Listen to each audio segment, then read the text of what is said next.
Hello friends, आज हम देखेंगे एक्सरसाइज 5.5 के क्वेश्चन नंबर 1 में दिया गया है उपयुक्त चरों का प्रयोग करके दो चरों में रैखिक समीकरण बनाइए। और पहला क्वेश्चन दिया गया है क्वेश्चन नंबर 1 में एक आयत का परिमाप 98 सेंटीमीटर है और ब्रैकेट में लिख के दिया गया है लंबाई को x लीजिए और तथा चौड़ाई को y लीजिए।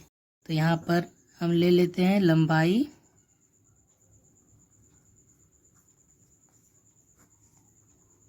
x और चौड़ाई y है। और क्या बोला है, एक आयत का परिमाप 98 सेंटीमीटर है। तो आपको फॉर्मूला याद होगा, आयत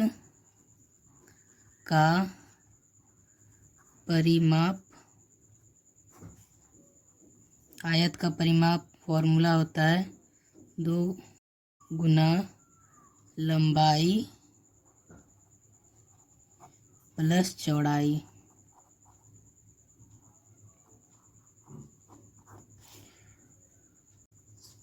तो आयत का परिमाप 98 सेंटीमीटर और फिर यहाँ लंबाई को हमने क्या लिया था x, तो यहाँ x लिखेंगे और चौड़ाई को हमने क्या लिया है y, तो y लिखेंगे।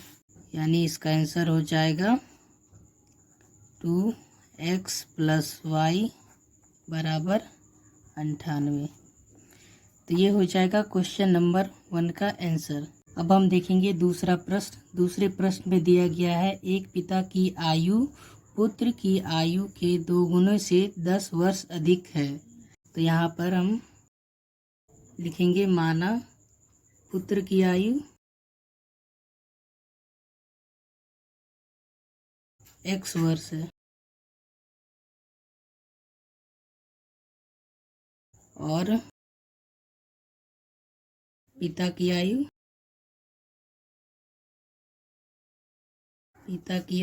y वर्ष हम मानते हैं।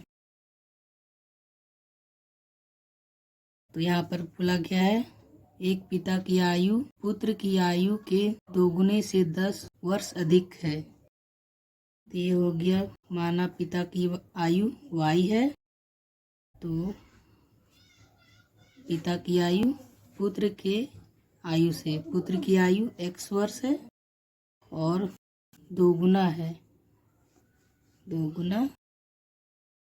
गुना से 10 वर्ष अधिक है तो +10, यानी हो जाएगा इसका y बराबर 2x + 10।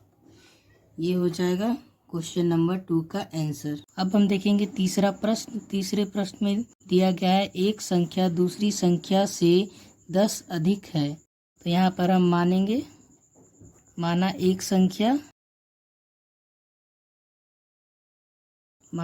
संख्या x है और दूसरी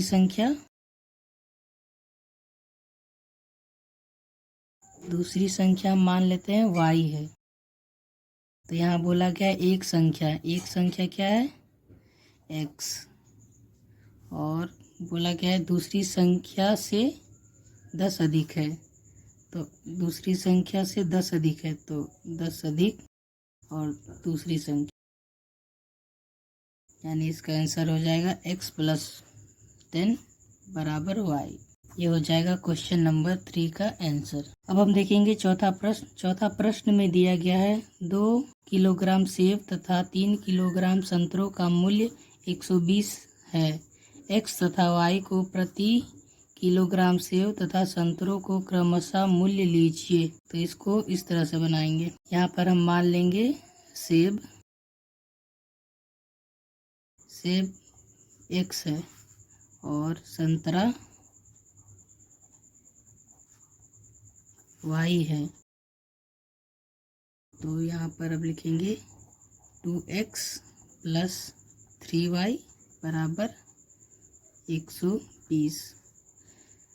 2 किलोग्राम सेब तो 2x, 3 किलोग्राम संतरा तो +3x और उसका मूल्य 120 है तो 120 हमने लिख दिया। तो ये हो जाएगा क्वेश्चन नंबर 4 का आंसर।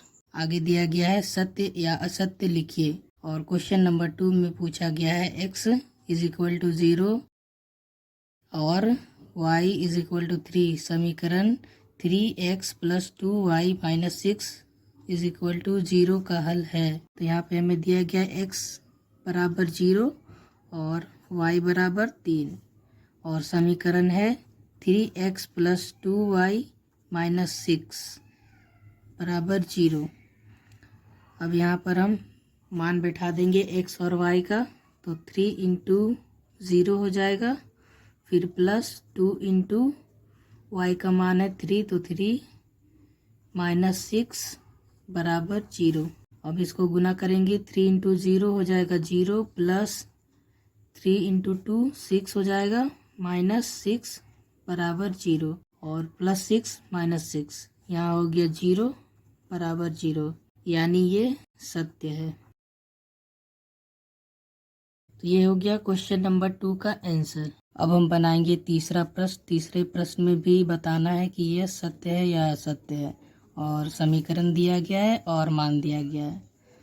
तो यहाँ पर हम इसको इस तरह से बनाएंगे।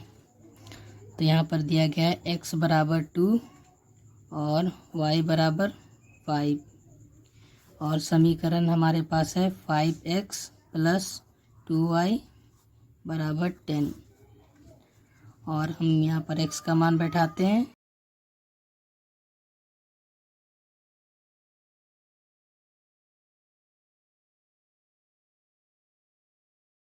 तो गुना हो क्या जाएगा 5 इंटू 2 10 प्लस 2 इंटू 5 10 बराबर इक्वल टू 10।